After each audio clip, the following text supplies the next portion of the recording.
تبدأ حكايتنا مع ريو اللي بيكون قاعد في الفصل وبيكون بيكراش على أجمل بنت في المدرسة، وبيسمع شوية عيال زمايله بيمدحوا في جمال لونا، وبيقول واحد ان هو يحاول ان هو يتعرف عليه علشان هي بتغير حبيبها كل شهرين. المهم ان ريو اول ما بيسمع الكلام دوت بيكون متضايق جدا عليها، لكنه مش بيقدر يعمل اي حاجه، وبيقول انا مش هقدر اعمل لها اي حاجه ان انا بكون انطوائي جدا. المهم ان بعد كده رونا بتيجي وبتطلب منه ان هو يديها قلم علشان تكتب بيه. المهم ان هو مش بيكون مستوعب، بعد ما بتخلص بتديه القلم وتقول له شكرا، وبعد كده بيبدا ان هو يسرح بدماغه انها بتحبه، وبعد كده بيقعد يتكلم مع اصحابه اتش ونيشي، ويقولوا له انهم مش مذاكرين اي حاجه وشكلهم كده هيسقطوا السنه دي، ورو بيقول لهم انا كمان مش مذاكر اي حاجه. وبعد كده هما بيقولوا له اوعى تكون بتكذب علينا وتكون مذاكر الامتحان، وهو بيقول لهم ما تقلقوش انا مش مذاكر اي حاجه. المهم ان هما بيقولوا اي اعلى واحد هيجيب في الامتحانات هو اللي يعزم الباقيين على اي حاجه. المهم لما بتظهر النتيجه ريو بيكون مقفل الماده، ولما يشوفوا نيشي بيشوفوا نتيجته، وبعد كده هما بيقولوا له هو انت حليت ازاي، فهو بيقول لهم انا كنت بهبد اي حاجه وخلاص فجت معايا صح يعني. وبعد كده بيقولوا له احنا مش عاوزين منك تعزمنا، احنا عاوزينك تعترف للبنت اللي انت بتحبها. المهم ان هو بيقول لهم ايه هو الطلب دوت، فهم بيقولوا له نفذ الطلب دوت احسن لك يعني. فهو بيقرر ان هو ينفذ الطلب دوت، وبيقول مش هينفع اخسر الاثنين دول علشان هم دول الاثنين اللي بيكلموني بس في المدرسه كلها، وغير كده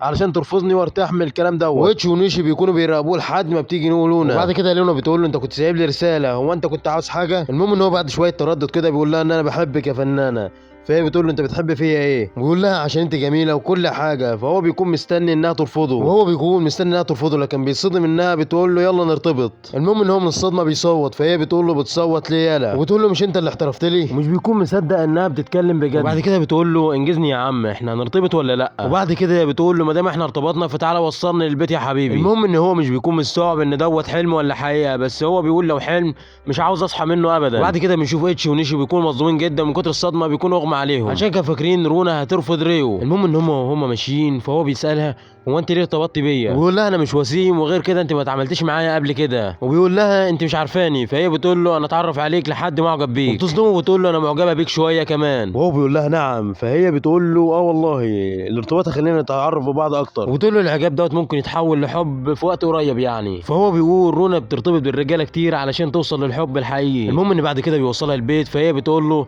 اتفضل خش معايا، فهو بيقول لها انت بتقول ايه، فهي بتقول له ما تقلقش الدار امان، ابويا وامي مسافرين. المهم ان بعد كده هو بيوافق وبيدخل للبيت، وهو بيصدم جدا انها بتاخده لاوضه نومها، وهو طبعا مش بيكون مستوعب اللي هي بتعمله دوت. المهم انهم بيقعدوا يتكلموا شويه، وبعد كده ريو بيودعها وبيمشي على طول. المهم انها بتبعت له رساله وبتكون زعلانه جدا، وبتقول له انها صحت متاخر النهارده، وهو بيكون متفاجئ انها بتبعت له رساله عادي جدا. المهم ان هو بيقول لها اركبي العجله وروحي على المحطه على طول، وبيقول لها تلحقي الفتره الاولى قبل ما تخلص، فهي بتسمع كلامه وتروح على طول. فبيروح يحكي لاصحابه اللي حصل امبارح، فهم بيكونوا مصدومين جدا، فبيقولوا له ايه الدنيا طيب، فهو بيقول لهم احنا ناويين نرتبط لفتره كده. فالمهم ان اتش بيقول له انت مصدق انها ترتبط بيك بجد؟ دي بتكون ملكه جمال المدرسه. المهم ان هم بيدشملوه بيقولوا له ما تقلقش مفيش اي حد هيرتبط بيك خالص. المهم ان الكلام دوت بيفقده ثقته بنفسه خالص. المهم ان هو اول ما بيدخل الفصل بيلاقي رونا داخله عليه وتقول له انا حلمت بيك امبارح، وبتفضل تمشي وراه في كل حته وتتكلم معاه، الطلاب كلها بتبدا تاخد بالها منهم، فهو بياخدها على جنب كده وبيقول لها انت قلت لاي حد ان احنا مرتبطين؟ فبتقول له نيكوز صاحبتي الانتيم، وهو بيقول لها انا قلت لاصحابي بس اتش ونيشي، وبيقول لها بلاش نعرف اي حد تاني ونتعامل عادي في المدرسه، وتقول له هنتكلم مع بعض امتى، فهو بيقول لها في اخر الاسبوع كده في الاجازه. المهم انها بتقول له انا موافقه، وبتقول له يلا نخرج بكره، فهو بيكون محروق جدا. المهم ان هو اول ما بيروح بيقول انا اول مره اخرج فيها، مش بيكون عارف يعمل ايه. المهم انها بترن عليه وتقول له احنا الخروجه بتاعتنا بكره هتمشي ازاي، وهو بيقول لها اول خروجه يعني اكيد هتكون سينما، فهي بتقول له خلصانه، وبتقول له انت بتحب افلام ايه، فهو بيقول انا ما بسمعش افلام غير مره واحده في السنه كلها، وبيقول هرد على البت ديت ازاي. المهم ان هو بيتاخر في الرد، فهي بتقول له انت مالك اتاخرت كده ليه، وبيقول لها انا عاوز اتعرف عليك، فهي بتتصدم من الرد دوت، وهو بيقول لها بتعملي ايه في وقت فراغك، فهي بتقول له اشمعنى، فهو بيقول لها انا عاوز اقضي معاكي حاجه في وقت فراغي، وهي بتكون فرحانه جدا ان اول مره حد سالها السؤال دوت، وبتقول له ما تقلقش بكره نطلع على مزاجي. المهم ان تاني يوم بيكونوا رايحين علشان يشتروا هدوم، فطبعا هي بتكون بتلفت الانظار كالعاده، والواد التعبان دوت بيكون بيحس بالنقص وبيقول هي في مستوى بعيد عني خالص، فهي بتساله لو الخروجه ديت بتكون ممله بالنسبه له، فهو بيقول لها لا عادي. المهم ان هو بيقول لها الخروجه معاكي بتكون حلوه جدا، فهي بتقول له ما بلاش الكلام المحرج دوت. المهم انهم بيروحوا، هو اول ما بيروح بيبعت لها رساله، المشكله انها مش بترد عليه، وهو طبعا بيبدا ان هو يتخيلها وهي مع شاب غيره، وانها كانت بتتسلى بيه طول الفتره اللي فاتت دي، وبعد كده بتبعت له رساله ان هو يقابلها جوه الجنينه، وهو كان فاكر انها تطلب منه انهم يتفصلوا، لكن هي بتكون جايبه له جراب، وبتقول له انا جبت لك جراب وليا انا واحد كمان، وبتقول كل واحد بيكون لي نسخه واحده، لكن انا اشتريت نسختين عشان يكون انت عندك جراب نفس جرابي، وبتقول له انا امبارح كنت مستنيه في الطابور الطويل علشان اجيب لك الجراب، عشان كده تليفوني فصل. وريو بيقول لها انا كنت فاكر انك ناويه تسيبيني، وبيقول لها انا ما كنتش فاكر انك هتجيبي لي هديه حلوه زي دي، وبيقول لها انا سعيد جدا بالهديه الحلوه اللي انت جبتها لي ديت. فهي بتقول له انا سعيد علشان انت سعيد. المهم ان بعدها بيتمشوا علشان يروحوا، فهو بيحكي لها على اول حب هو كان بيحبه، وان هو كان في اعدادي بيحب بنت اسمها ماريا، وكان رايح يعترف لها لكنها قالت له انت زي اخويا يا ابني، ومن ساعتها هو مش واثق في نفسه. المهم ان المدرسه تاني يوم بتقول ان في طالبه جديد جت للمدرسه دي، والمفاجاه انها بتكون ماريا. المهم ان ريو اول ما بيشوفها بيكون مصدوم جدا ويفتكر لحظه رفضها ليه. المهم ان هو بيقول انا معايا واحده احسن منها وهي حبيبتي رونا، وبيقول انا مش هشغل بالي بيها وهبعد عنها قد ما اقدر. والمشكله ان المدرسه بتخليها تقعد جنب ريو على طول في التخته اللي جنبه. المهم ان هو بيصرخ من الصدمه، وبعد كده بيقابل نيكول اللي مش بتكون طايقاه خالص لانها البيست فريند بتاعت رونا، وبتقول له تعالى يا ولد عاوزك في كلمتين، وبتقول له انت تعرف ان عيد ميلاد رونا بيكون يوم الاحد اللي جاي؟ فهو بيقول لها لا، وبتقول له انت ازاي حبيبي يالا انت، وبتقول له انا كنت عاوز اقول لك كده علشان تحتفل معاها، وبتقول له احاول انك تساعدها علشان ما شلوحكش. المهم ان هو بيكون عاوز يجيب لها هديه بس مش بيكون عارف يجيب لها، فهي بتقول له ما تسالها،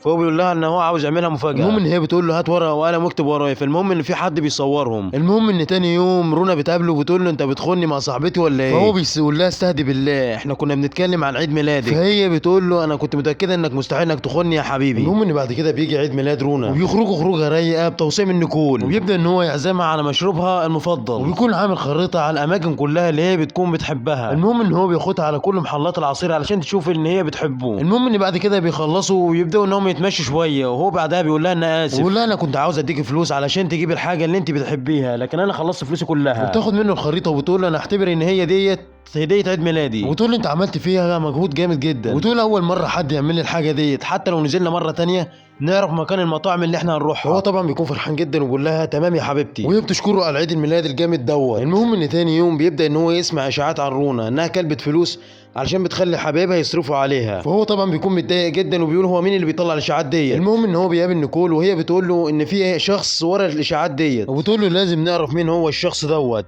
المهم ان بعد كده في الفصل البنت ماريا بتكون بتقرب منه وبتقول انا ما كنتش فاهمه يعني ايه حب، لكن دلوقتي انا فاهمه وممكن نقرب من بعض عادي. فريو بيكون متوتر وبعد كده بيقول لها انا مرتبط دلوقتي ومش هينفع، فهي بتقول له مين ديت؟ فهو بيقول لها مش هقدر اقول لك دلوقتي لان هو لو اتعرف ان هو مرتبط برونا فالطلاب كلهم هيسخروا منه. المهم ان بعدها هو ماشي بيشوف رونا واقفه مع واحد كده، فبتقول له لا مش هينفع انا مرتبطه دلوقتي، فهي بتقول له انا مرتبطه دلوقتي، فهو بيقول لها انت ليه ما قلتيش على حبيبك؟ بيقول لها هو انت مكسوفه منه علشان هو فاشل ولا ايه؟ وريو بيكون متضايق لكنها بترد عليه وبتقول له انا ممكن اقول للناس كلها لان هو طبعا مش فاشل، وبتقول له ان هو بيكون خجول شويه لان هو مش عاوز حد يعرف. وريو طبعا بيكون متاثر جدا من الكلام اللي هو سمعه ده، وبعد كده بيقعد جنب ماريا واللي بتكون هي اللي مطلعه الاشاعات عن رونا وبتقعد تشتم في رونا، فهو بيقول لها بطلي تقولي كلام كاذب عن رونا، وهو بيقول لها انها بتكون كويسه جدا وبتراعي شعور اللي حواليها، وهي بتقول له انت عرفت منين؟ وهو بيقول لها بصوت عالي ان هو بيكون حبيب رونا، فهي بتاخد الصدمه، والكل طبعا بيكون مصدوم جدا حتى رونا نفسها، وطبعا محدش بيكون مصدق الكلام دوت لحد ما بتيجي رونا ذات نفسها وبتقول انها بتكون حبيبته، والكل بيقول انها طالما ارتبطت بواحد فاشل زي دوت فهي بتكون لطيفه، وان الاشاعات انها بتستغل حبيبها فهي بتكون كاذبه. فماريا اول ما بتسمع الكلام دوت بتجري، فريو بيجري وراها بيقول لها انت ليه نشرت الاشاعات ديت؟ فهي بتقول له انها زهقت من البنت اللي بتاخد كل حاجه ديت، فهو بيقول لها يعني ايه؟ فهي بتقول له ان رونا بتكون اختها التوأم، فهو بيسالها يعني ايه انتوا الاثنين توأم؟ وبتقول له اسم عيلتنا بيكون مختلف علشان ابوهم وامهم انفصلوا وهم صغيرين، لان الكل بيدلع رونا وبيجي عليها هي، وبتبدا انها تتمسكن وبتقول ان معاناتها بسبب رونا وان هم صغيرين، وبتقول انها عاوزه تدمر رونا علشان هي محبوبه حتى في المدرسه علشان تكون هي المحبوبه مكانها. فريو بيقول لها مش لازم تكوني انت المحبوبه، فانا بكون مش محبوب وعادي بالنسبه لي. بيقول لها لحد ما قابلت رونا وهي اللي خلتني شخص مميز، فبيقول لها حاول انك تلاقي الشخص اللي يحبك، وتقول له المفروض الكلام اللي انت قلته دوت يفرحني، فبعد كده بتقول لي سيبني لوحدي ومالكش دعوه بيا. وبعد كده بيمشي ريو وبيقابل رونا وبتكون مبسوطه منه جدا وبتقول له انت متاكد ان الناس كلها تعرف علاقتنا مع بعض؟ طيب ولو وصلت لحد هنا ما تنساش تشترك في القناه وتفعل زر الجرس، ويلا سلام.